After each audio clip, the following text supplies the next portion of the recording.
Olá, ouvintes e leitores, sejam bem-vindos à nossa leitura bíblica comentada do Ictus Podcast.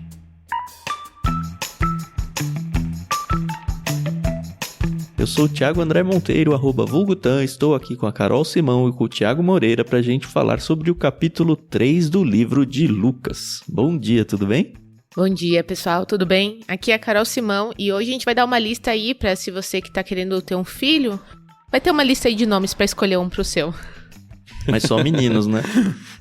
É, só meninos. Só meninos. Bom dia, aqui é o Thiago Moreira. Lucas capítulo 3, vamos começar agora o ministério de Jesus, né? Já falamos bastante sobre a infância nos últimos 2 capítulos e agora vamos nessa longa jornada aí até o final do evangelho, vendo um pouquinho da obra de Jesus, do seu ministério, da sua pessoa, vai ser bem interessante. E como sempre a gente quer dar o crédito aqui a Mundo Cristão, que emprestou para nós a NVT para usarmos nesse projeto, e a Maria Lídia por emprestar a trilha sonora para a gente usar também no LBC ao longo dos tempos aí. Obrigado aos dois. E fica, como sempre, também a lembrança para que vocês entrem lá no nosso canal no Telegram, onde a gente tem a oportunidade de conversar e estender um pouco mais esse bate-papo gostoso sobre a Bíblia. Para fazer parte é de graça, é só ter o Telegram instalado e acessar t.me/leitura bíblica comentada. Não se esqueçam também que você pode ajudar a gente se tornando um dos associados de algum dos planos lá no nosso Clube Ictus. Nós temos um clube de assinaturas de livros, com vários planos diferentes, inclusive planos infantis para seus netos, seus filhos, seus sobrinhos ou para alguém que você queira presentear, a partir dos 0 anos até o final da infância e adolescência. E nos planos adultos a gente tem 4 planos, sendo um deles mais teológico, um deles mais de vida cristã prática, que é o plano vida, esse a gente indica bastante para o pessoal aqui do LBC. A gente tem um plano todo secular para quem gosta de ficção e gosta mais de ler, não está muito preocupado com teologia, que é o plano mar, mistério, aventura e romance. E temos também o nosso carro-chefe, que é o plano peixe grande, onde todo mês a gente, lá no outro podcast, o Ictus Podcast, você pode assinar também o feed deles no seu agregador de podcasts. Por lá a gente entrevista todo mês uma pessoa de referência no universo cristão e pergunta para ele quais são os livros que mais marcaram a vida deles. Eles indicam alguns, a gente pega um e no Plano Peixe Grande a gente manda todo mês 2 livros para vocês. Conheça tudo lá em ictus.com.br. Lembrando, Ictus é ICHTHUS. E esse foi o nosso momento de propaganda.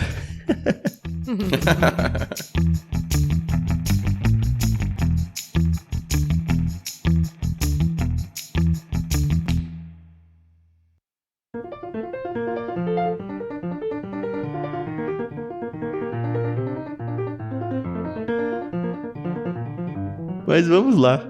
Como o Thiago falou, a gente vai entrar em Lucas 3, já acabou a infância dele. A gente vai ter o início do ministério de Jesus, o ministério de João também começando, apesar de que Lucas relata muito rapidinho a passagem de João, aí a gente vai falar um pouquinho sobre isso. A gente decidiu quebrar o texto em 4 partes.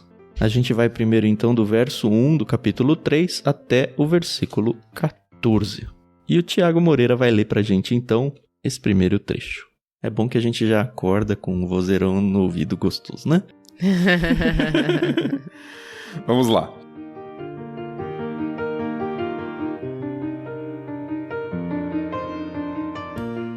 Era o 15º ano do reinado do imperador Tibério César. Pôncio Pilatos era governador da Judéia, Herodes Antipas governava a Galiléia, seu irmão Filipe governava a Itureia e Tracônites, e Lisânias governava a Abilene. Anás e Caifás eram os sumos sacerdotes. Nesse ano, veio uma mensagem de Deus a João, filho de Zacarias, que vivia no deserto. João percorreu os arredores do rio Jordão, pregando o batismo como sinal de arrependimento para o perdão dos pecados. O profeta Isaías se referia a João quando escreveu em seu livro: Ele é uma voz que clama no deserto. Preparem o caminho para a vinda do Senhor. Abram uma estrada para ele. Os vales serão aterrados e os montes e as colinas nivelados. As curvas serão endireitadas e os lugares acidentados aplanados. Então todos verão a salvação enviada por Deus. João dizia às multidões que vinham até ele para ser batizadas: Raça de víboras, quem os convenceu a fugir da ira que está por vir? Provem por suas ações que vocês se arrependeram. Não digam uns aos outros: estamos a salvo, pois somos filhos de Abraão. Isso não significa nada. pois eu lhes digo que até dessas pedras Deus pode fazer surgir filhos de Abraão. Agora mesmo o machado do julgamento está pronto para cortar as raízes das árvores. Toda árvore que não produz bons frutos será cortada e lançada ao fogo. As multidões perguntavam: o que devemos fazer? João respondeu: se tiverem 2 vestimentas, deem uma a quem não tem. Se tiverem comida, dividam com quem passa fome. Cobradores de impostos também vinham para ser batizados e perguntavam: mestre, o que devemos fazer? Ele respondeu: não cobrem impostos além daquilo que é exigido. E nós? Perguntaram alguns soldados: o que devemos fazer? João respondeu: não pratiquem extorsão, nem façam acusações falsas. Contentem-se com o seu salário.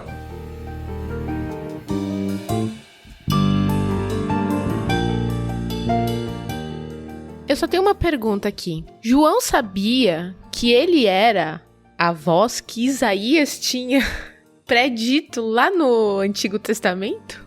Eu acho que a pergunta da Carol é relevante. Lucas aqui, como a gente já viu, né? Lucas escreveu mais ou menos na década de 60. Uhum. Isso está acontecendo aqui na década de 30, ou finalzinho da década de 20, quando a gente já viu aquela questão da datação que a gente citou, né? Antigamente. Antigamente é bom, nos últimos episódios.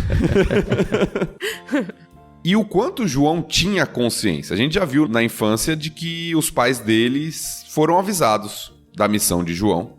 Provavelmente falaram isso para ele.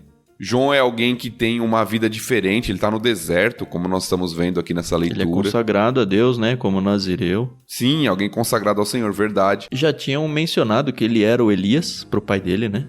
Então acho que não tem porque esconder isso do filho. Então ele sabe, por um lado, qual é a missão dele, que ele vai preparar o caminho pro Messias. Ele vai falar isso no texto que a gente vai ler daqui a pouquinho, né, como alguém que vai vir superior a ele. Mas ao mesmo tempo, eu acho isso muito engraçado, porque ao mesmo tempo que as pessoas sabem muitas vezes a respeito de profecias sobre eles mesmos, mas em alguns textos parece que elas mesmo ficam confusas um pouco. Né? Tem um texto de João Batista que ele fala, manda perguntar para Jesus se ele é mesmo Cristo ou se eles tinham que esperar mais alguém. Eu não sei se esse texto está em Lucas, eu não lembro de cabeça, se a gente vai passar por ele, mas em um dos evangelhos tem esse texto que João Batista fala... Ele tem uma expectativa sobre o Messias que parece que Jesus não está cumprindo aquela expectativa. E ele começa a questionar e perguntar sobre o ministério de Jesus. Então é interessante ver isso. Eu acho que ele, tentando responder a pergunta da Carol, acho que sim. Acho que ele foi preparado para isso. Acho que seus pais o orientaram. Acho que ele sabia. Mas ao mesmo tempo é engraçado ver a questão se concretizando na vida da própria pessoa. A gente não pode esquecer que os eventos estão acontecendo na vida dele. Como acontece na vida nossa.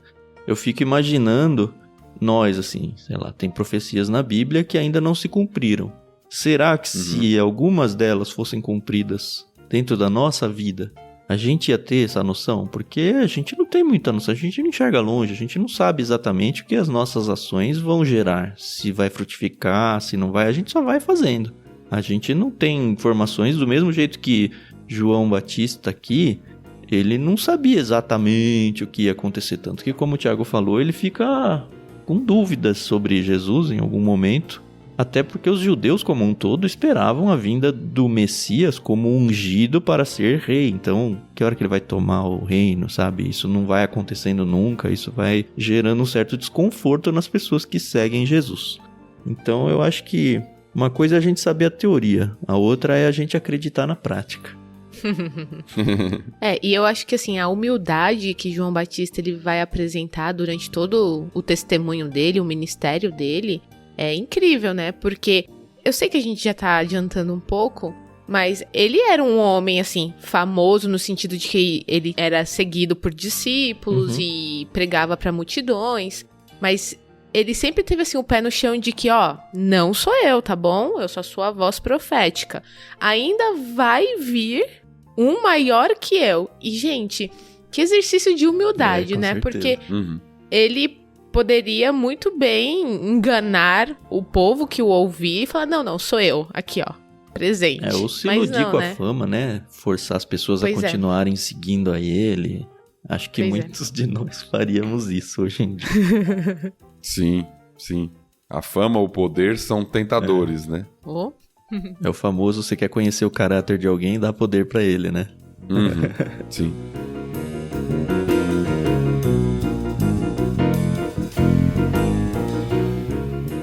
que eu acho interessante de Lucas aqui, voltando pro comecinho do capítulo, e a gente já viu isso nos 2 primeiros, né? É essa preocupação na pontuação histórica que ele tem sempre que ele vai mudar de foco ou começar uma nova parte da história, né? Ele vem aqui os primeiros versos descrevendo, olha, fulano era o imperador, esse aqui estava governando aqui, esse ali estava governando ali, e aí algumas coisas me chamam a atenção, né? Primeiro, ele praticamente desenha pra gente toda a região ali de Israel, né? Judéia, Galileia, Itureia, Traconites. É interessante você pegar um mapa no Google aí e dar uma olhada, mas é norte, sul, leste, oeste, é toda a região ali. E tetrarca, foi a primeira vez que eu fui atrás desse significado, sabe? Eu sempre pensei, tetrarca, ele deve governar sobre 4 lugares. Mas é o contrário, na verdade, é 1/4. Exato. Ah, que legal. Por isso que tem toda essa quebra de mapa, cada um tetrarca de algum lugar. Você fala, tá faltando terreno e sobrando gente, né? Na verdade, não, é o contrário. É aquele que governa 1/4 de uma região maior, isso. Né? E aí a coisa que mais me chama atenção, assim, é Anás e Caifás eram os sumos sacerdotes. É tipo falar Anás e Caifás eram os papas. Só tem um sumo sacerdote, sabe? Não pode ter 2. Como é que tem 2, assim? A gente volta pro Antigo Testamento e a gente vê, o sumo sacerdote é um só. Tem que ser alguém da linhagem dele quando um morre e o outro é substituído. E a gente vê um contexto de religião aqui onde tem 2. E eles falam, tem alguma coisa acontecendo de errado aqui, né? Mas eu acho que eu já falei muito. Eu acho que alguém pode explicar isso daí. Que a explicação é fácil, né? Mas... Sim, e é interessante essa explicação de Anás e Caifás, porque Anás, na verdade, era o sumo sacerdote até cerca de 15 depois de Cristo, pela maioria das datações aqui. E isso está acontecendo, como a gente falou, final da década de 20 depois de Cristo, ou começo da década de 30, depende da datação que a gente assume aqui. E Caifás assumiu a partir de 18 ou 16 depois de Cristo. Mas por que isso aconteceu? Porque Anás foi deposto pelos romanos. Lembra que os romanos é que dominavam, eles deixavam as políticas locais acontecerem e a religião era muito ligada à política na época, né? Mas se precisasse de qualquer tipo de intervenção, eles simplesmente iam lá, tiravam uma pessoa e punham outra. E é interessante mencionar também que o Caifás é genro do Anás, então tá na família ali, né? Tá na família. E o que muitos historiadores aí, judeus, falam é o seguinte: Anás não podia ser oficialmente porque ele foi deposto pelos romanos. Uhum. Então colocaram Caifás no lugar, só que na verdade quem mandava mesmo era Anás. Olha. Então, como os romanos proibiam e os judeus não aceitavam essa interferência religiosa, no caso um sumo sacerdote, então na verdade Caifás estava no posto diante dos romanos, mas quem na verdade era de fato o sumo sacerdote para os judeus era o Anás. Por isso que aparecem os dois aqui juntos, né? Agora, outra coisa interessante que o Tam mencionou a respeito dessa localização que Lucas faz, né, de forma histórica, isso é comum. Até no Antigo Testamento nós vemos um pouco disso, né? Não tão detalhado como Lucas faz aqui, sua preocupação como um historiador, né? Mas nós temos relatos em que as pessoas datavam com base em um reinado. Uhum. Você vê Isaías falando, né? No ano da morte do rei Uzias aconteceu isso aqui. Então era a forma das pessoas colocarem datas na antiguidade. Hoje a gente fala, a gente tá no ano 2022. A gente fala assim. Naquela época não. Tá no ano tal do reinado de tal pessoa importante. Uhum. Então Lucas tá mostrando aqui pra gente as pessoas que governavam a região. Nós vemos que já tem uma mudança de imperador. Lá no nascimento de Jesus era um imperador. Sim. Agora se passaram 30 anos... E já temos outro imperador no lugar, que é Tibério César. E nós temos os governadores das regiões aqui, né? Como Pôncio Pilatos, que vai ser bem conhecido. Né? Bem conhecido por causa da história de Jesus. Uhum. Herodes. Que não é o Herodes o Grande, né? Exato, que não é o primeiro Herodes mencionado lá atrás também. Sim. É outro Herodes. Meu filho perguntou isso pra mim outro dia, né? Meu filho tem 9 anos, aí ele perguntou pra mim sobre Herodes. Ele ouviu alguma coisa de Herodes na escola. Só que o Herodes que ele ouviu era Herodes Agripa. Ah, tá. Aí ele perguntou se era o mesmo. Eu falei, olha, na Bíblia você vai encontrar alguns Herodes. Tem o Herodes conhecido como o Grande, ele não é mencionado assim na Bíblia, mas tem a figura dele lá. Você tem esse Herodes aqui, que é o Herodes Antipas, e você tem o Herodes Agripa em Atos, que Paulo aparece lá sendo questionado ali por Herodes Agripa. Então nós temos alguns Herodes na Bíblia, né? Que aparecem nessa história, que parece um título também, né? Desses governadores. Esse Herodes aqui, ele era filho do grande Herodes, né? Isso. O Herodes Antipas era filho do rei Herodes, né? O grande, como a gente chama. O Filipe também. Exato. Era meio irmão de Antipas. Tanto que vai ter uma história aí mais pra frente que a gente vai mencionar. Tava tudo no nepotismo aí, né? O que era comum. É claro.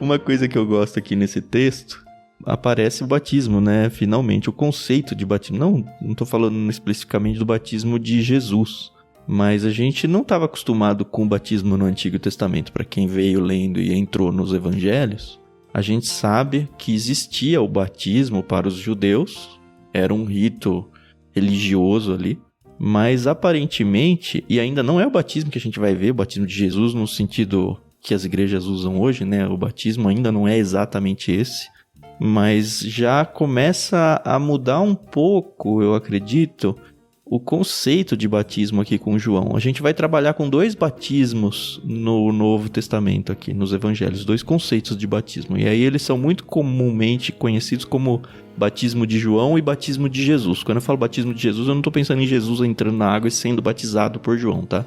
É o tipo de batismo. Aqui a gente está falando sobre o estilo de batismo de João, que, como diz aqui no verso 3, é o batismo como sinal de arrependimento para o perdão dos pecados. Isso não tem nada a ver com o batismo que as igrejas fazem hoje, que é o batismo de Jesus. Isso a gente ainda vai desenvolver ao longo do evangelho, mas é bem importante esses 2 conceitos para a gente entender o significado do todo aqui. E é interessante também, Tan, que a Carol mencionou isso, né? João, ele é retratado como se fosse um profeta mesmo do Antigo Testamento, né? O versículo 2 diz que veio uma mensagem de Deus a João, ou veio a palavra de Deus a João, o que era muito típico das introduções dos profetas do Antigo Testamento. Sim. Veio a mim a palavra do Senhor dizendo, aí o profeta dava a mensagem, né? Lembrando que a gente está numa época em que Deus tinha parado de trazer profecias para todos, né? A gente passou 400 anos de silêncio de Deus aí. Exato. Até por isso, para muitos, João é considerado como o último dos profetas. Da passagem do Antigo para o Novo, né? Testamento. Então, nós temos João como um profeta, uma voz profética mesmo, e a mensagem dele é muito clara, é uma voz de exortação, de chamada ao arrependimento. Nós vemos a mensagem dele é bem dura para as pessoas. E convidando pessoas ao batismo, como o Tan falou, pregando o batismo como sinal de arrependimento. Agora, tem uma divisão de interpretação aqui com relação a isso, sabia? Sobre o significado dos batismos, você diz? Sobre que tipo de batismo João estava praticando. Não com relação à diferença de Jesus que você colocou. Isso eu acho que a gente vai ver até mais pra frente. Mas com relação aos ritos de purificação que existiam no judaísmo. Certo. Existiam ritos de purificação, que alguns chamavam de abluções, né? Em que as pessoas, elas se purificavam com água, elas purificavam até materiais com água, utensílios com água para purificação. Jesus fala de limpar o interior do copo e coisas do tipo, que fazia parte do costume dos judeus em ritos de purificação. Sim. Porém, ao mesmo tempo, existia um batismo que era específico. E muitos aqui entendem que João está fazendo esse tipo de batismo que é específico. Não apenas de purificação, mas algo especial e diferente. Eu estava lendo naquele comentário que eu indiquei lá, o do Antigo Testamento, no livro de Gênesis, aquele comentário histórico-cultural da Bíblia. Tem o do Novo também. E ele diz o seguinte: exigia-se dos não-judeus que quisessem se converter ao judaísmo a imersão em água para remover sua impureza como gentios. Então, esse tipo de batismo, existia um tipo de batismo especial que era feito para gentios que se convertiam ao judaísmo, chamados de prosélitos. Sim. E aí, para remover a impureza de ser gentil, na visão do judeu, eles eram batizados. Certo. Para muitos estudiosos, para alguns estudiosos, acreditam que João está fazendo exatamente esse tipo de batismo, como se fosse um batismo de conversão, só que não para o gentil agora, para o próprio judeu. Que é uma afronta, né? Exato! E que parece fazer sentido dentro do discurso que João vai fazer daqui a pouquinho. Sim. Olha, vocês não pensem que só porque vocês são filhos de Abraão, que tá tudo bem com vocês, não. Vocês precisam de arrependimento. Então parece que é algo diferente do batismo que os judeus estavam acostumados. É algo um pouco mais até ofensivo para alguns judeus aqui. Com certeza. Eu me colocando no lugar de um judeu aí que é todo cheio de pompa, porque eu sou judeu e você é gentil. Vem um profeta aí dizendo que tem a voz de Deus falando isso, ia me agredir, com certeza. Sim. Falando assim, olha, não é só o gentil que precisa não, você também precisa. Eu que sou de perfeito, conversão. né? Imagina. Sim. É uma menção de Isaías 40, 3-5. Eu estava muito acostumado com esse texto nas versões mais antigas, né? Que é a minha versão do dia a dia, né? Voz do que clama no deserto, enfim. Eu gostei demais do jeito que a NVT... ela praticamente interpretou esse texto, né? Não é exatamente as palavras ali, uma tradução literal, mas eu acho que o conceito e o conteúdo tá muito certinho, pelo menos dentro de tudo que eu já tinha estudado. E a ideia é que, olha, tá vindo alguém na frente do rei que tá preparando o caminho para a passagem do rei. Eu vi em algum lugar falando que é como se ele estivesse estendendo um tapete vermelho, usando as palavras de hoje, né? Mas era comum as pessoas fazerem isso. Quando ia passar um rei, alguém muito importante, eles iam à frente, arrumando a passagem, arrumando a estrada, tirando as coisas da frente, ou testando a estrada para falar, aqui não dá, para que a passagem do verdadeiro rei fosse tranquila. E aí o texto coloca como João sendo essa pessoa que vai à frente, limpando o caminho, né? Onde tem montanhas eu aplano, onde tem buracos eu enterro. É interessante isso. Esse conceito, essa figura, na verdade, é muito comum nas escrituras, desde o Antigo Testamento, de você andar por um caminho reto ou por um caminho tortuoso. É um caminho fácil ou um caminho difícil. Então, João é aquele que faz como muitos chamam hoje, né? Faz o trabalho sujo, né? O trabalho difícil. Ele vai lá e ele deixa o caminho preparado. O Tão usou bem a ilustração, como se fosse estender um tapete vermelho. Faz todo o planejamento, toda a estrutura necessária para a vinda daquele que precisa vir, né?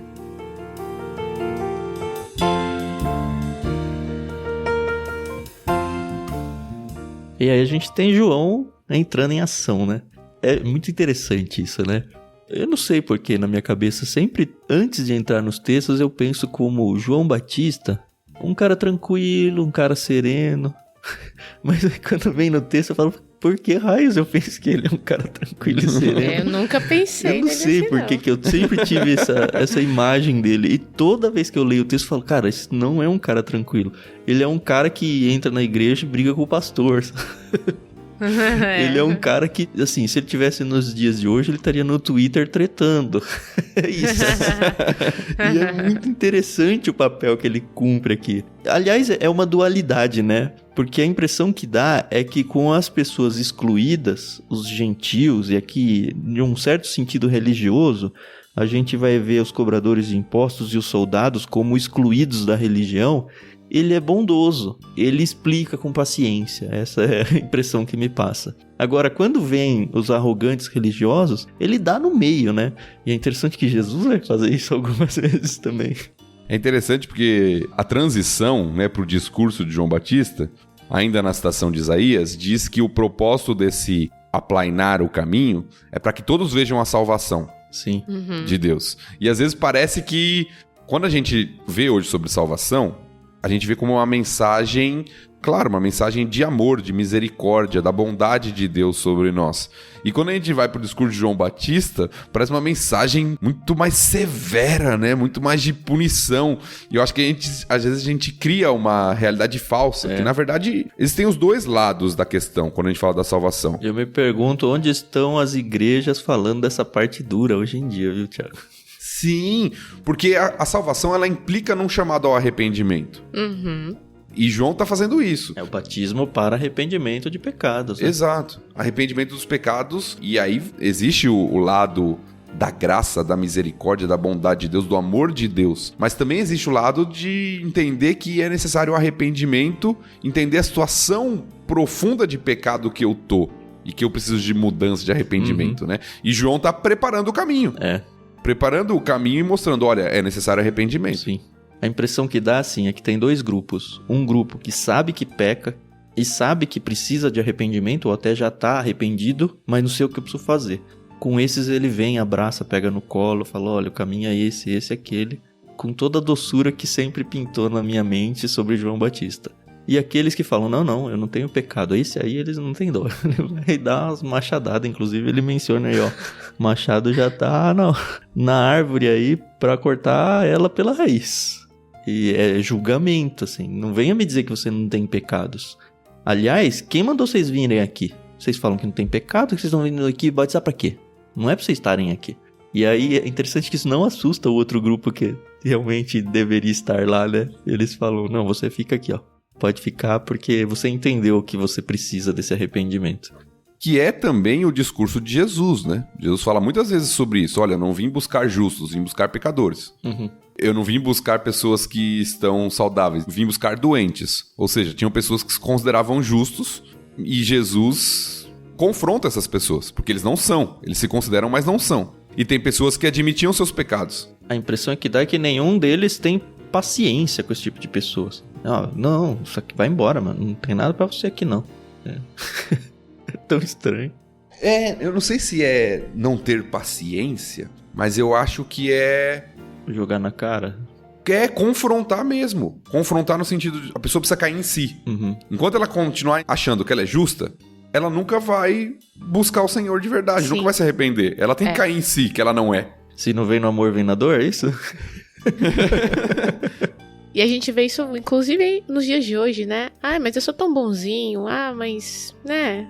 Eu falo isso por experiência própria. Na minha própria família, eu tenho pessoas que falam, mas no final, Deus não vai me condenar. No final, eu vou pro céu, sabe? Como é que você convence assim, uma pessoa dessa sem uma confrontação forte, né?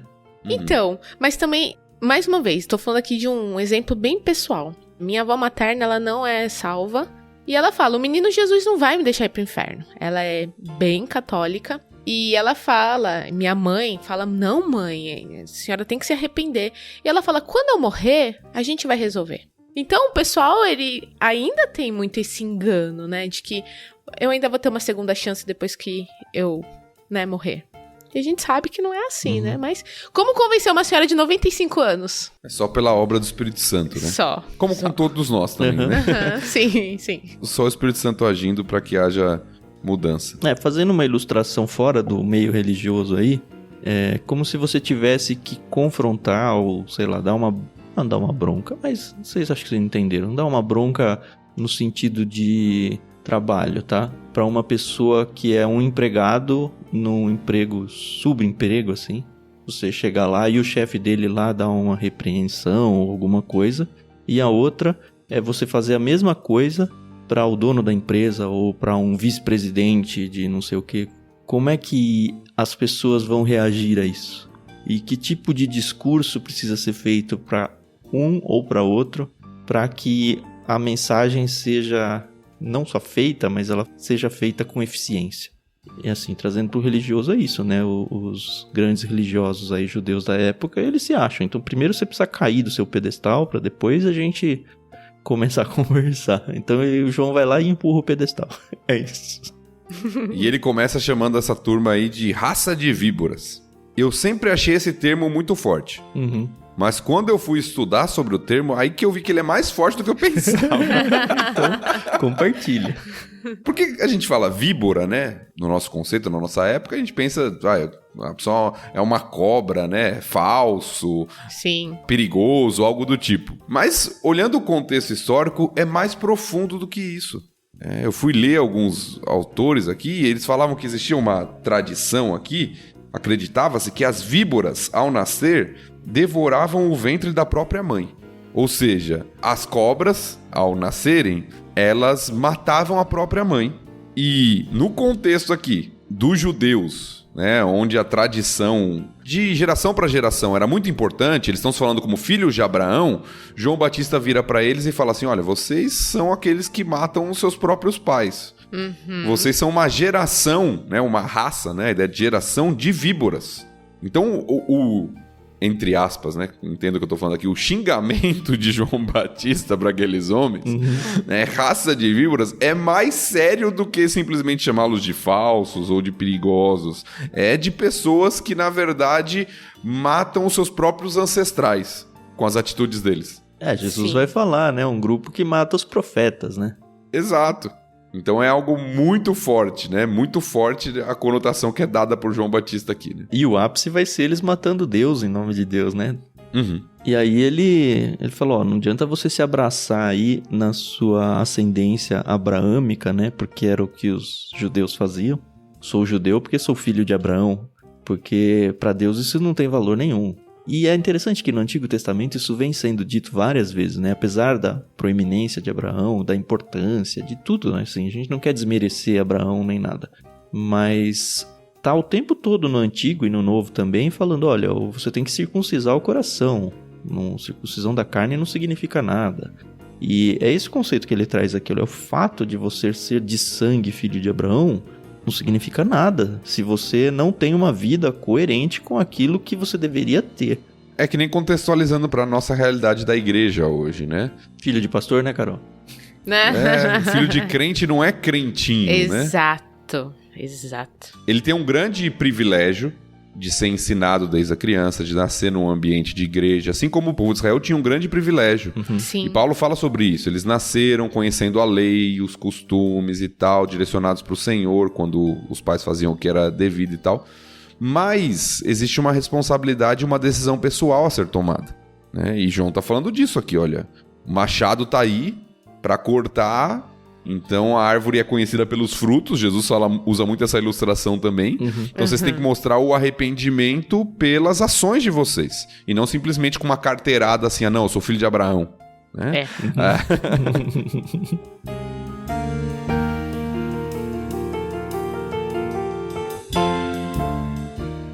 E aí muda, né, o peso das palavras de João a partir do verso 11, onde, aliás, a partir do verso 10, né, as multidões já procuram e falam, tá, o que a gente deve fazer? Eu fico pensando na cabeça daquelas pessoas, né?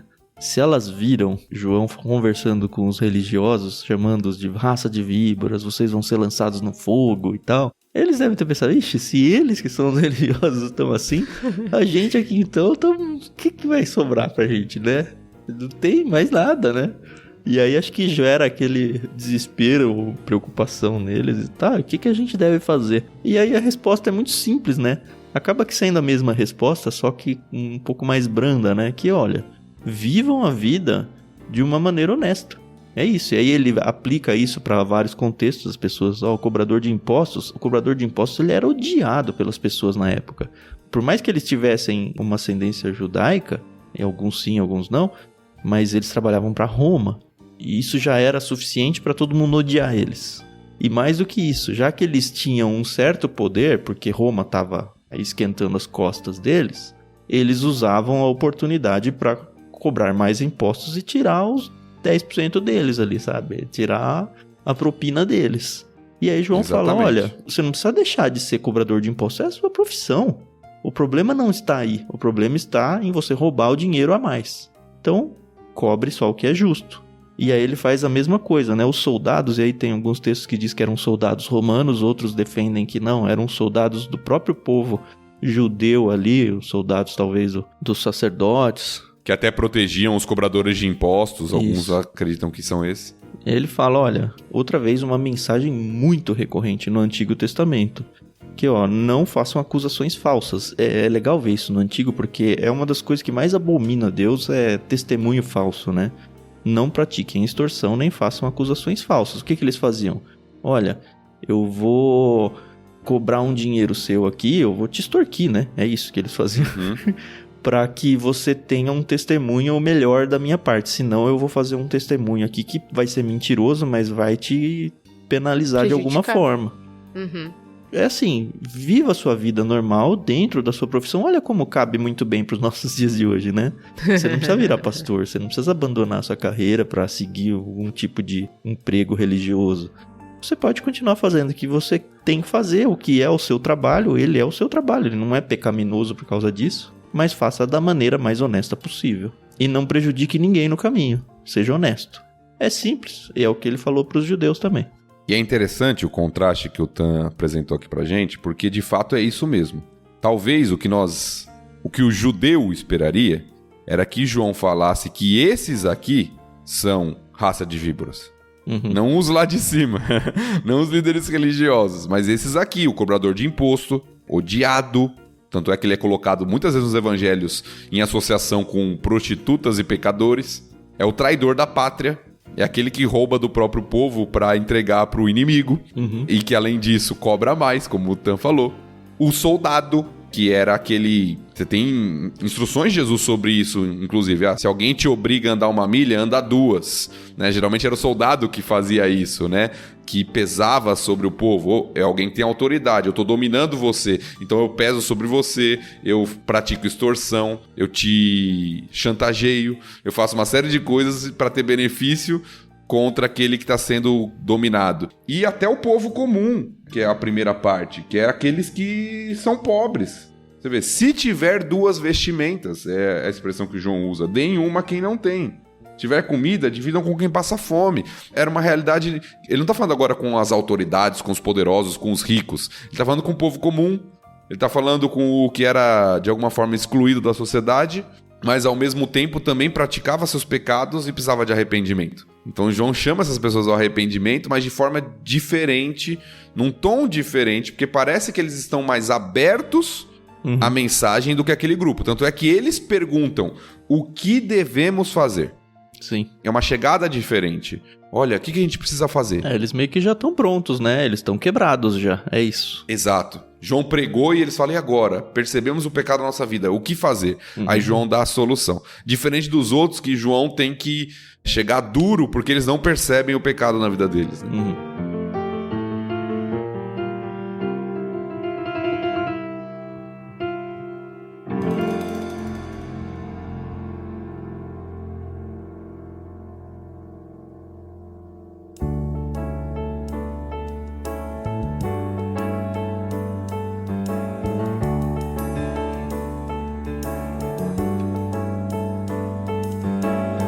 Muito bem, dá pra virar, não? Acho que sim. É do 15 até o 20. 20, isso mesmo. Vamos lá.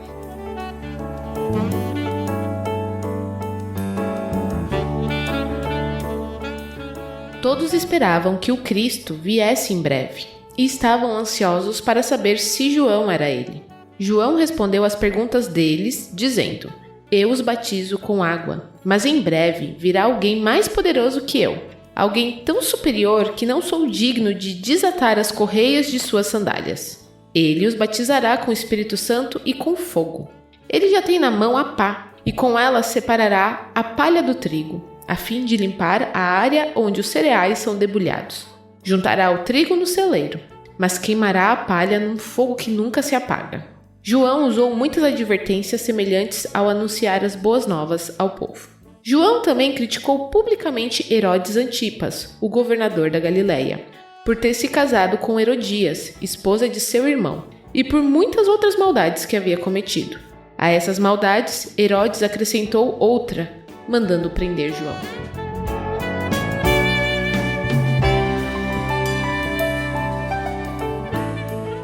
Eu acho que antes da gente entrar na mensagem, eu vou fazer uma inversão até do texto aqui. Nessa parte em que fala, João também criticou publicamente Herodes Antipas, não está exatamente na ordem cronológica das coisas, tá? A gente vai ver lá em Mateus essa história se repetindo, isso vai acontecer bem mais pra frente, bem depois, assim, do batismo de Jesus, que é quando o texto vai seguir. Mas eu acredito que a intenção de Lucas aqui seja que, olha, já falei tudo sobre João, deixa eu me despedir do personagem, eu vou contar qual foi o destino dele aqui, e aí depois ele vai mudar o foco pra Jesus. Então, na história cronológica, a gente vai ver que mais pra frente João, de fato, vai ser preso, porque ele acusa o Herodes Antipas de um adultério, sei lá, não é muito mais que adultério, né? Porque, enfim, ele pegou a esposa do meio-irmão dele, o Filipe, que não menciona aqui, mas é o Filipe, que a gente viu no começo do texto. E ele fala, não, isso tá errado diante da lei de Deus, e por causa disso a gente vai ver num outro evangélico que ele vai ser até morto, ele vai ser decapitado. Mas é exatamente isso, né? A Bíblia não apresenta todos os detalhes dessa questão, mas o que alguns historiadores afirmam é que esse Herodes, ele já era casado, ele abandonou a mulher dele e persuadiu a esposa de Filipe a largar também Filipe, que era meio-irmão dele, para se casar com ele. Isso tem uma questão relacional, mas também tem uma questão política. Ah, com certeza. Não tem ponto sem nó aí, não. de autoridade, de governo. Você vê que eram os tetrarcas, como o Tan explicou, e eles governavam regiões ali, né? Trechos de regiões ali. Ficar com a mulher que era do outro governador me mostra alguém maior, com mais autoridade. Né? Então tem toda uma questão política envolvida aqui também, e João evidentemente condena isso com muita coragem, né? Para criticar, como os profetas, novamente, como os profetas do Antigo Testamento, que criticavam os reis muitas vezes, que tinham autoridade para mandar matar. E é o que vai acontecer, inclusive, com João aqui. Mas ele é muito corajoso para anunciar aquilo que é certo, independente das consequências que vai ter, né? Mas aí o que eu queria levantar, na verdade é uma discussão, tá? Pra gente conversar e talvez não chegar a nenhuma conclusão, vamos ver. Esse texto de João, ele sempre me incomodou muito. Por quê? Nós como cristãos, a gente aprende que a gente tem que exortar é tentar convencer a pessoa dos seus pecados dentro da igreja. O que eu quero dizer com isso? A gente fala, olha, a gente tem que tentar exortar as pessoas da igreja e as de fora. Eu não posso querer ou pelo menos forçar uma ética cristã para ela. Eu tenho que primeiro apresentar o evangelho e tal. Tem toda essa questão. É como eu pegar as coisas que o cristianismo condena e tentar aí falar para as pessoas na rua, você não pode fazer isso, você não pode fazer aquilo e tal.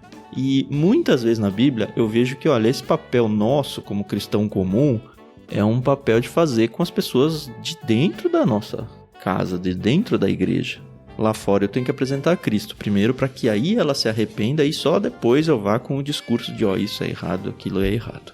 Ok, até aí. Só que o que eu vejo aqui é João fazendo o caminho oposto. Ele vai para um governador que não é cristão, ou enfim, dentro do contexto aqui não é religioso, e ele acusa o governador de algo que é errado dentro do judaísmo, no caso aí o do cristianismo, judaico-cristão, para usar o termo que a gente usa hoje em dia, né? E aí ele fala, olha, você tá fazendo coisa errada.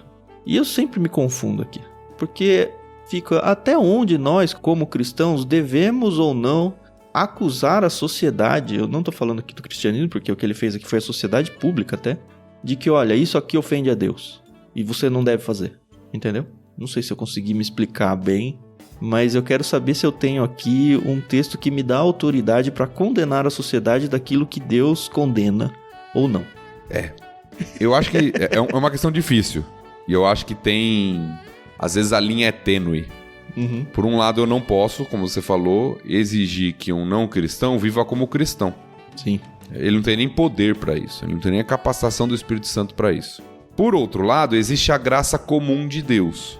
E a graça comum de Deus, ela, por exemplo, faz com que todo ser humano, independente de ser cristão ou não, diante de uma atrocidade, diante de algo que é imoral, ele reaja.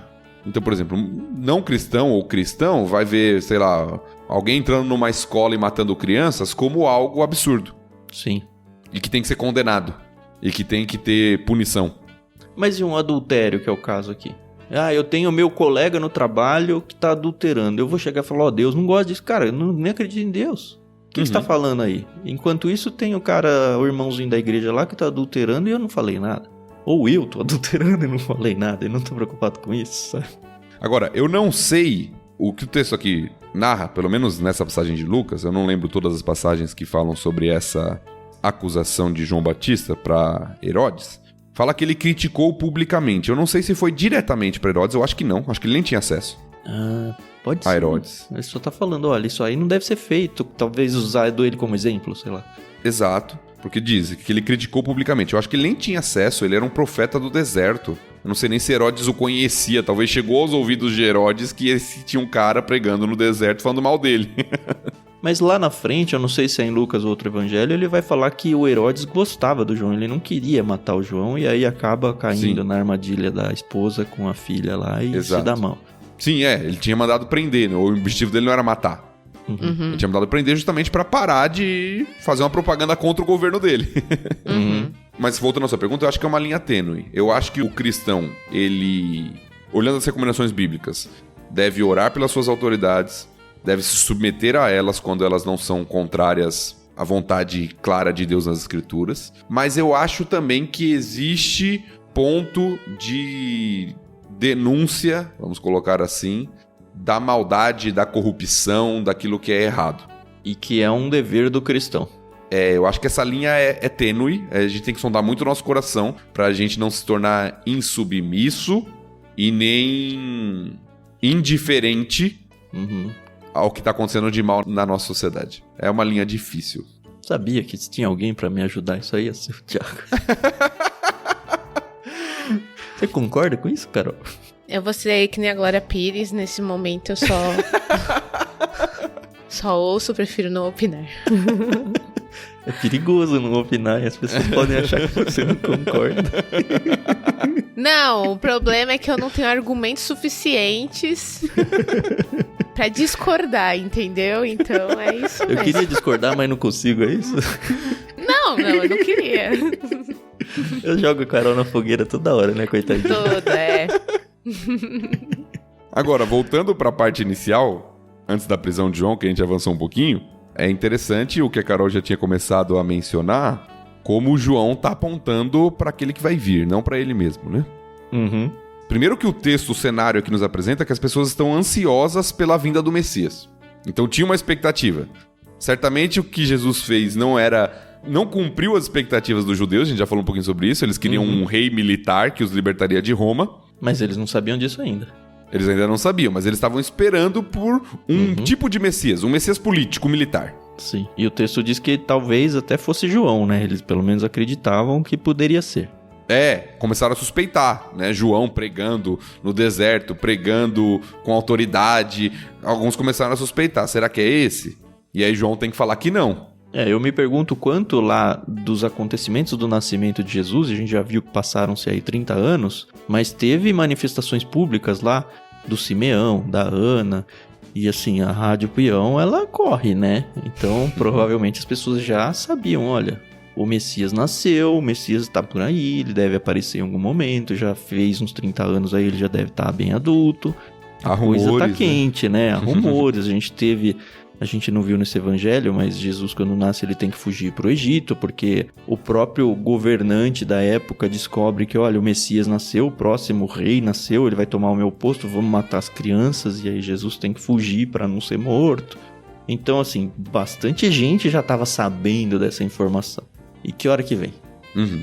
É interessante que João se coloca como alguém que não tem dignidade de desatar as correias das sandálias.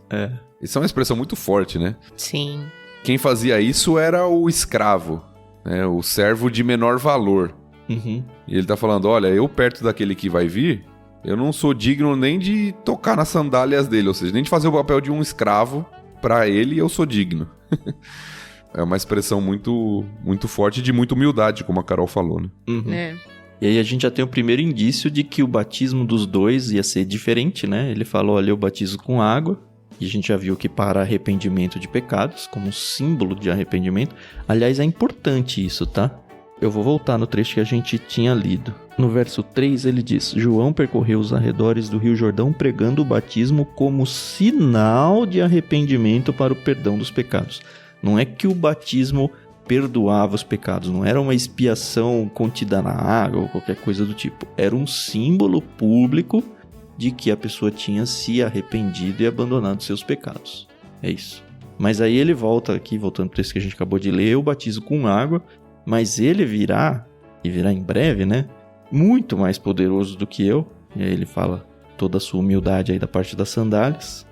E ele os batizará com o Espírito Santo e com fogo. E aí você fala, é um negócio um pouco mais forte que água. E aí a questão aqui é um texto bem complicado de ser entendido, tá? Tem muita gente que patina nesse texto aqui. Que raios é batismo com o Espírito Santo? E aí tem teologia sobre o batismo no Espírito Santo, ou batismo do Espírito Santo, ou batismo com o Espírito Santo. Mas eu encontrei paz bastante tempo já nesse texto. E o próprio texto acaba explicando pra gente, né? Esse batismo com o Espírito Santo e com fogo é uma separação entre dois grupos, né? É a pessoa que vai ser salva, que é esse batismo com o Espírito Santo, e a pessoa que vai ser condenada, que é o batismo com fogo. A ideia é de que, olha, de alguma forma todo mundo vai acabar sendo batizado. Você vai ter a sua escolha aqui. Ou você vai para o lado certo, onde você tem o Espírito Santo, ou você vai ir pro lado errado, onde você vai ser condenado. E aí a chave para interpretar isso tá na sequência para mim aqui, né? De novo, aquela alusão, a gente já mencionou isso em algum programa, eu não lembro em qual, que ele tem na mão uma pá. E aí ele faz aquela ilustração da pessoa recolhendo grãos, né? Que o grão é mais pesado que a palha. Depois da colheita ele pega uma pá, joga tudo pra cima. E aí o que cai, porque é mais pesado, é o grão. E o que o vento leva é a palha. E aí depois ele limpa tudo isso e queima a palha que não serve pra nada. E aí, olha, o queima a palha que não serve pra nada. Diz aí, ó, mas queimará a palha num fogo que nunca se apaga. É alusão a esse fogo, ao batismo com o fogo. Que ele acabou de falar, fogo e fogo, aparecendo 2 vezes. Então o batismo com fogo é as pessoas que não aceitaram essa mensagem, essas boas novas, esse evangelho, elas vão ser condenadas num fogo que nunca se apaga, uma alusão clara ao inferno aqui pra gente. E o outro grupo não, o outro grupo é o batismo onde você vai receber o Espírito Santo e você vai se tornar o meu servo de Cristo. Sim. Tem uma discussão nesse texto, alguns acreditam que está falando de um batismo só, que o Espírito Santo e o fogo seriam sinais do batismo positivo, né? Mas eu concordo com o Tan, eu acho que o contexto deixa isso bem claro.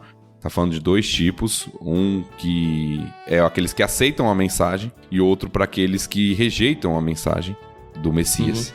Então um vai ser salvo e vai ter ação do Espírito Santo de Deus. E tem um paralelo aqui interessante no texto, acho que até um jogo de palavras, né? Um jogo de imagens, pelo menos. Porque a palavra, não sei se você sabe, a palavra espírito também pode ser traduzida como vento.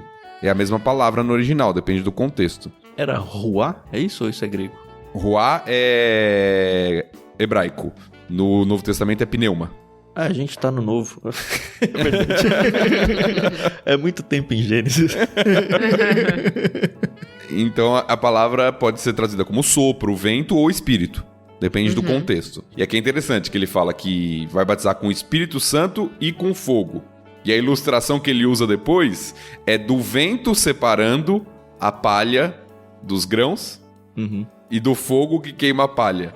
Que legal. Então a ilustração, o jogo de imagens aqui, que é utilizado por João, para mostrar que não existe como você ficar no meio termo diante da mensagem de Jesus. Ou você aceita, ou você rejeita, e as consequências e benefícios da aceitação ou rejeição da mensagem do Messias, né? Que é classificada novamente lá no final do texto como boas novas. É interessante isso, né? O evangelho. A palavrinha lá, o evangelho, as boas novas. A mensagem de João é uma mensagem de juízo. Dura, muitas vezes, mas é a mensagem de boas novas. Para aquele que aceita, evidentemente. Porque é a mesma mensagem de salvação também, né? É o que você falou, não dá pra ficar em cima do muro.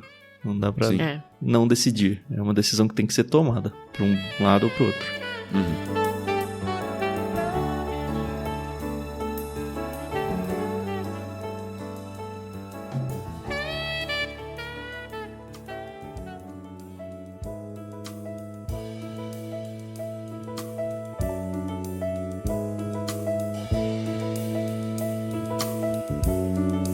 E aí eu vou ler então o batismo de Jesus. São só 2 versículos, mas é algo tão importante e tão impressionante que merece um trechinho só para ele aqui. Vamos ler a partir do verso 21.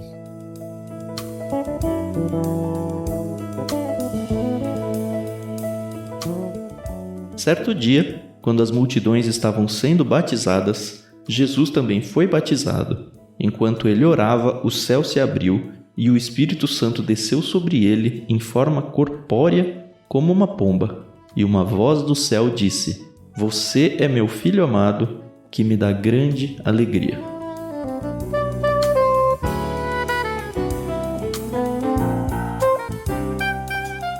Todo mundo ouviu essa voz ou foi só Jesus? Eu acho que todo mundo. A voz do céu, assim. Apesar do livro que a gente leu lá, da Dorothy Sayers, dela ter romantizado um pouco, eu acredito que foi algo público. Na minha ideia, esse é o principal texto da Bíblia que demonstra a existência da Trindade. A gente tem Cristo, Filho, encarnado ali na água. A gente tem uma forma corpórea em formato de pomba, então não foi um foguinho, um holograma, foi uma pomba mesmo, física, representando aí o Espírito Santo. E a voz do céu, que não veio nem de Jesus nem da pomba, completando a Trindade e se manifestando publicamente, falou: olha, Tá dado aqui a palavra de Deus. É interessante, o texto começa falando com Deus, falou com João, e João sendo o seu arauto e o seu interlocutor diante do povo. Agora não. Deus veio e falou audivelmente, acredito eu, para todos, dizendo: ele é o Messias. Lembra? As pessoas estavam perguntando quem era o Messias. Sim, ele é o meu filho. É esse aí. E apesar da gente ter só 2 versos falando sobre isso, nos outros evangelhos, em todos, né? Aparece em João, em Mateus e em Marcos, aparece o batismo de Jesus.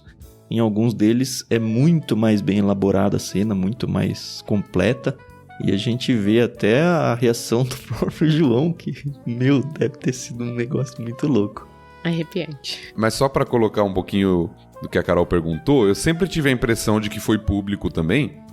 Uhum. Mas estudando pro nosso programa, eu tive uma informação adicional que eu não tinha, que confirma ou dá mais robustez a essa ideia de que foi algo público que todos ouviram. Um autor do livro que eu já citei, do Comentário Histórico-Cultural da Bíblia, diz o seguinte: algumas tradições judaicas enfatizavam que na época em que viviam, Deus se comunicava por meio de vozes vindas do céu. Muitos acreditavam que ele não falava mais por meio dos profetas, ao menos não da mesma maneira de outrora. O ministério profético de João e a voz do céu fornecem, assim, testemunho duplo da identidade de Jesus. Que legal.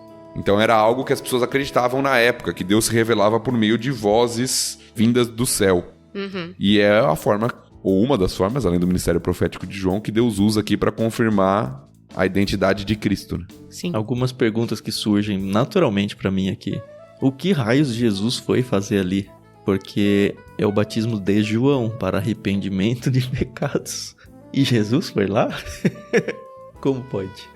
Eu acho que pela questão do exemplo, né? A gente sabe que ele nunca pecou, mas ele tinha que dar o exemplo, não é? Pra galera. Se Jesus se batizou, quem sou eu na fila do pão pra não fazer isso?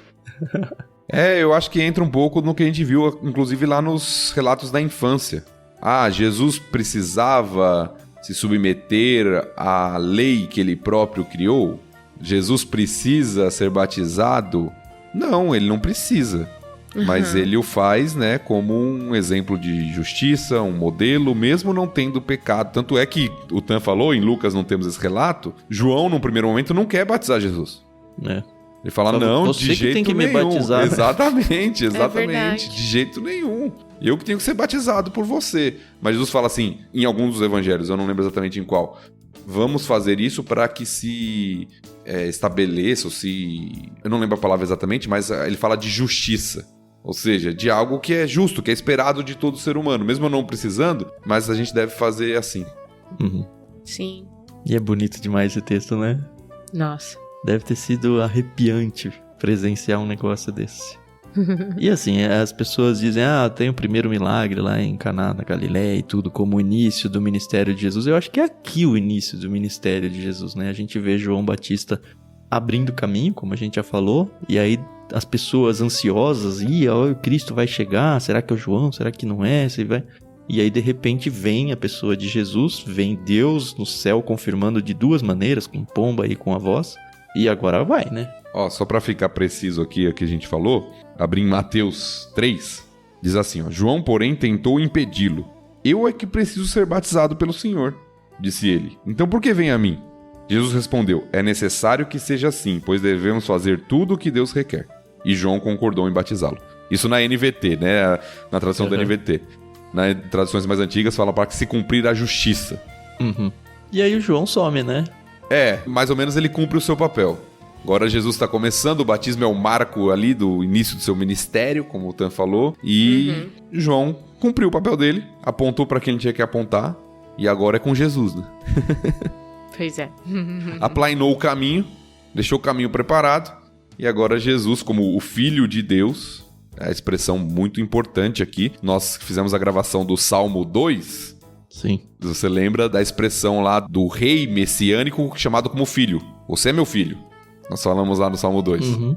E aqui, Deus falando, você é meu filho amado, em quem me comprazo, que me dá grande alegria. O próprio Deus atestando que Jesus é o rei messiânico e que vai começar o seu ministério. E como o Tan falou bem, a própria Trindade envolvida aqui, né? O Espírito Santo que a gente tem visto que em Lucas é muito destacado, né? Atuando aqui nesse início, nesse marco inicial do ministério de Jesus, né? Sim. Será que se o céu se abriu, é só tipo as nuvens se afastaram?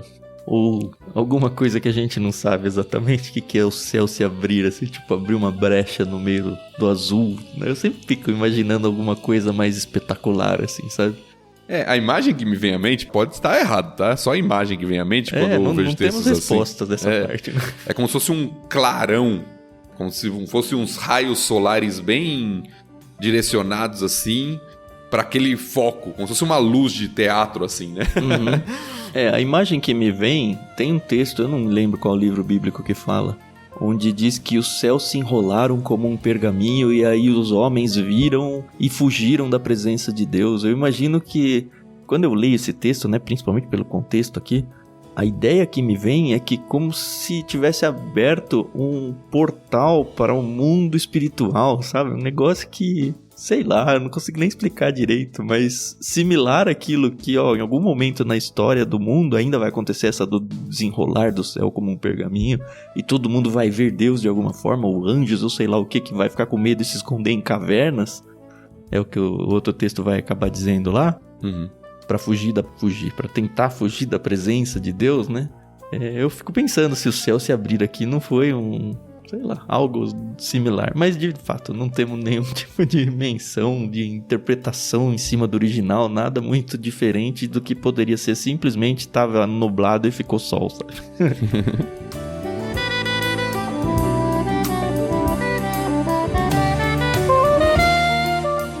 Outro último destaque antes da gente virar, que também me passou despercebido a vida inteira agora, só que eu prestei atenção, é que enquanto ele orava, né, Jesus estava orando antes de ser batizado. É interessante pensar isso, né? A gente vê aqui um relacionamento de Jesus com a Trindade antes dessa manifestação pública da Trindade, e a oração na vida de Jesus vai ser algo muito recorrente, né? A gente vai ver ele passando por apuros muito grandes, por situações e momentos muito intensos. No entanto, ele sempre abre uma brecha para separar ali um tempo de oração, uma oração particular, muitas vezes, que ele vai ali no canto e você fala, não, temos que agir agora e vamos que tal e não sei o quê. Cadê Jesus? Tá ali orando, sabe? E a gente vive a nossa vida louca e corrida aqui e não tem tempo para orar nunca. Não combina, né? Pois é. Esse pra mim é um dos maiores exemplos, assim, né? A vida de oração de Jesus. Jesus ora antes de convocar os seus discípulos, Jesus ora antes da crucificação, Jesus ora em vários momentos do seu ministério. E se Jesus, que é Deus sem pecado, ora, quanto mais eu, o humano pecador, não tem essa necessidade, né? Talvez por isso que Jesus falou, né? O próprio Jesus ensinou aos seus discípulos que é necessário vigiar e orar para não entrar em tentação.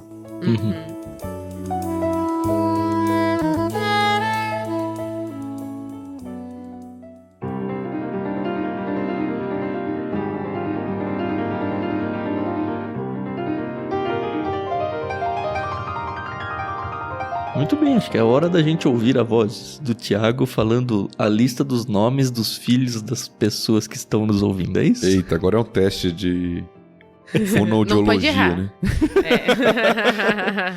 Eu vou pensar se eu vou editar esse trecho, hein, Thiago? Talvez eu deixe no bruto. Vamos lá. A partir do verso 23 até o final agora, então.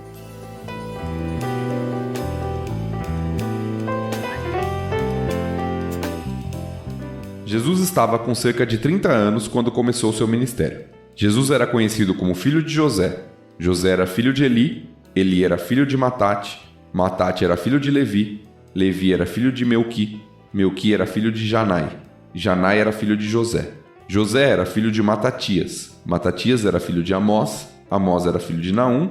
Naum era filho de Esli. Esli era filho de Nagai. Nagai era filho de Maate. Maate era filho de Matatias. Matatias era filho de Semei. Semei era filho de Joseque. Joseque era filho de Jodá. Jodá era filho de Joanã. Joanã era filho de Ressa. Ressa era filho de Zorobabel. Zorobabel era filho de Salatiel. Salatiel era filho de Neri. Neri era filho de Melqui. Melqui era filho de Adi. Adi era filho de Cozã. Cozã era filho de Eumadã. Eumadã era filho de Er. Er era filho de Josué. Josué era filho de Eliezer. Eliezer era filho de Jorim. Jorim era filho de Matate. Matate era filho de Levi. Levi era filho de Simeão. Simeão era filho de Judá. Judá era filho de José. José era filho de Jonã. Jonã era filho de Eliaquim. Eliaquim era filho de Meleá. Meleá era filho de Mená. Mená era filho de Matatá. Matatá era filho de Natã. Natã era filho de Davi. Davi era filho de Jessé. Jessé era filho de Obed. Obed era filho de Boaz. Boaz era filho de Salmão. Salmão era filho de Naasson. Naasson era filho de Aminadab. Aminadab era filho de Admin. Admin era filho de Arni. Arni era filho de Esrom. Esrom era filho de Pérez. Pérez era filho de Judá. Judá era filho de Jacó. Jacó era filho de Isaque. Isaque era filho de Abraão. Abraão era filho de Terá. Terá era filho de Naor. Naor era filho de Serugue. Serugue era filho de Ragal. Ragal era filho de Faleque. Faleque era filho de Éber. Éber era filho de Salá. Salá era filho de Cainã. Cainã era filho de Arfaxade. Arfaxade era filho de Sem. Sem era filho de Noé. Noé era filho de Lameque. Lameque era filho de Matusalém. Matusalém era filho de Enoque. Enoque era filho de Jared. Jared era filho de Maalaleel. Maalaleel era filho de Cainã. Cainã era filho de Enos. Enos era filho de Sete. Sete era filho de Adão. Adão era filho de Deus.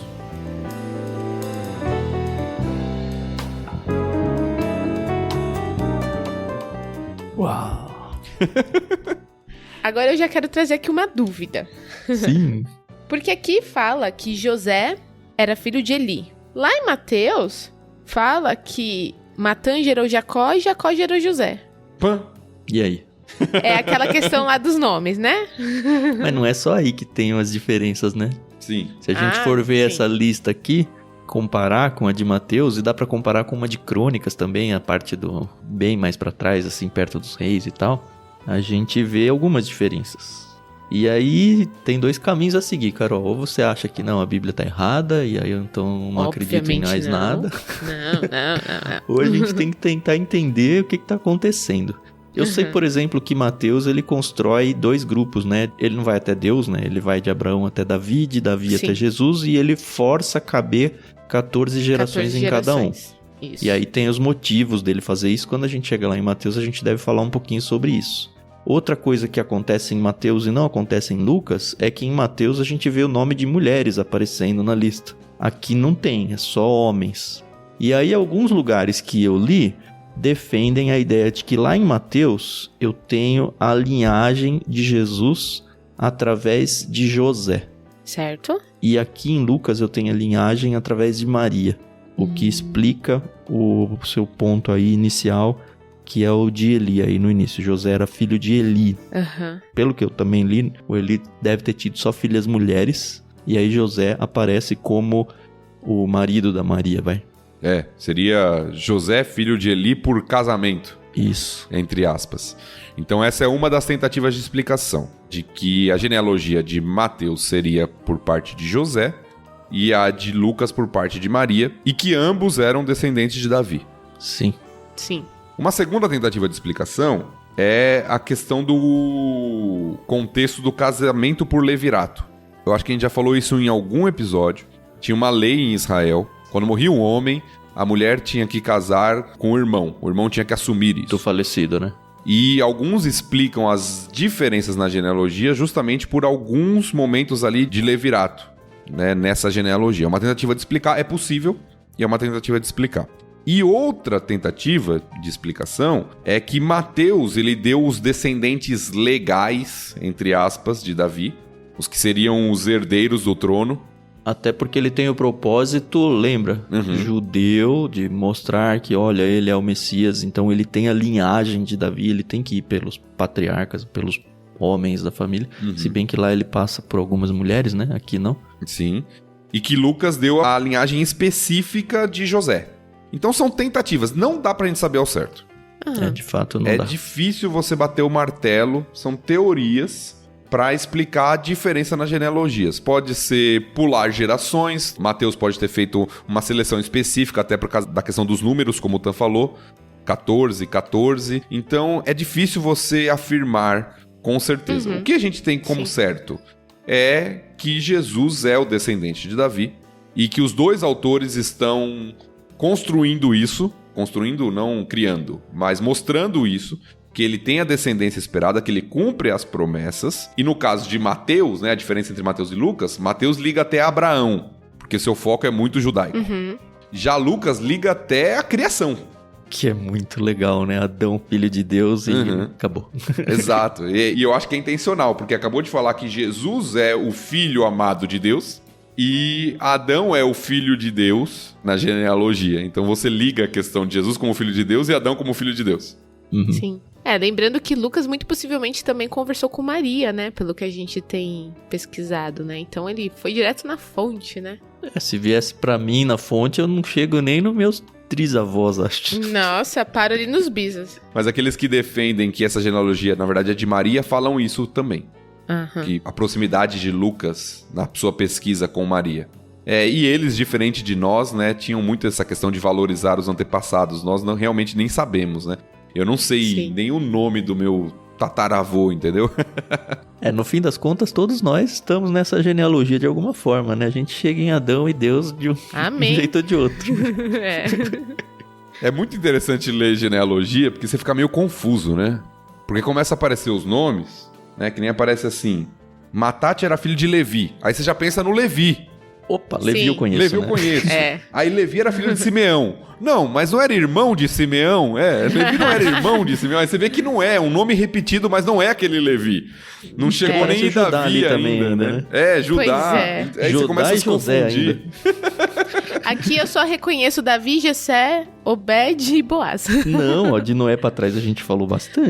Noé, Lameque, Matusalém, depois da galera Enoque. aí de Gênesis.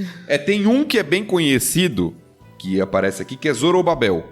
Zorobabel é bem conhecido no livro de Esdras, Neemias, ali no retorno do povo. E é aquele Zorobabel, Thiago? Zorobabel. Você afirma isso? Sim, é Zorobabel, filho de Salatiel. É ele mesmo.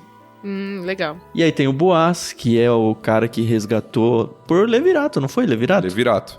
A Ruth, tem no livro de Ruth, ele vai ser um personagem bem importante. Aliás, Ruth é minha história favorita da Bíblia. Pensei que era da Lia. Não, já foi, né? É que Lia não tinha assim muito, né? Foi rápido. Ruth tem um livro só dela. Mas e aí, você gosta de algum nome? Deixa pra gente aí a ideia do seu próximo vídeo lá no Telegram, né?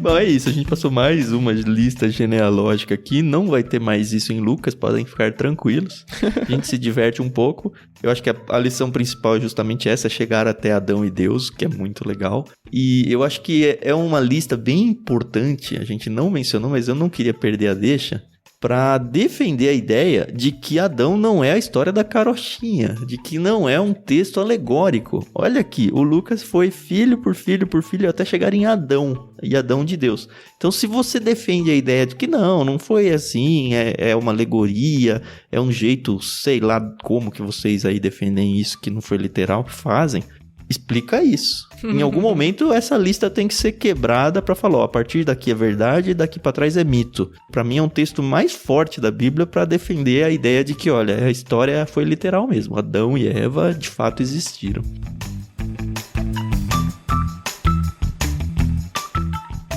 Muito bem, eu estou bem satisfeito, a gente já passou bem de 1 hora nesse episódio. Semana que vem a gente vai voltar com o capítulo 4 do livro de Lucas. Como o Thiago sempre fala, faça a sua leitura para você aproveitar melhor aí o LBC. Não se esqueça de compartilhar esse projeto, não vou dizer nem esse episódio, nem esse programa, mas o projeto como um todo para outras pessoas. Quem tá chegando agora não tem problema nenhum em voltar lá em Gênesis e começar de novo. Algumas pessoas têm procurado a gente para contar. Eu tô em capítulo tal de Gênesis. Não tem pressa, você não tem que fazer uma maratona para alcançar a gente. Não existe isso. O importante é que você pegue a sua Bíblia, você lide com o texto bíblico, com a palavra de Deus constantemente, e a gente está aqui para ajudar você a fazer isso, seja através do Evangelho de Lucas, seja através de Gênesis, ou seja começando lá em Salmos, que a gente já tem também 2 capítulos. Eu só espero que você aproveite e ajude outras pessoas a aproveitarem isso também. Até semana que vem, da minha parte, e agora despedidas da Carol e do Thiago. Muito obrigada, pessoal. A paciência e a audiência de vocês nos fortalece, mas a gente quer sempre que vocês orem por nós e por esse ministério. Então a gente se ouve próxima semana. Até mais. Até mais, pessoal. Até a próxima semana. Vamos entrar mais ativamente aí no Ministério de Jesus, naquilo que ele começa a realizar. Vai ser muito legal a gente refletir sobre isso junto. Lucas 4, nos vemos semana que vem.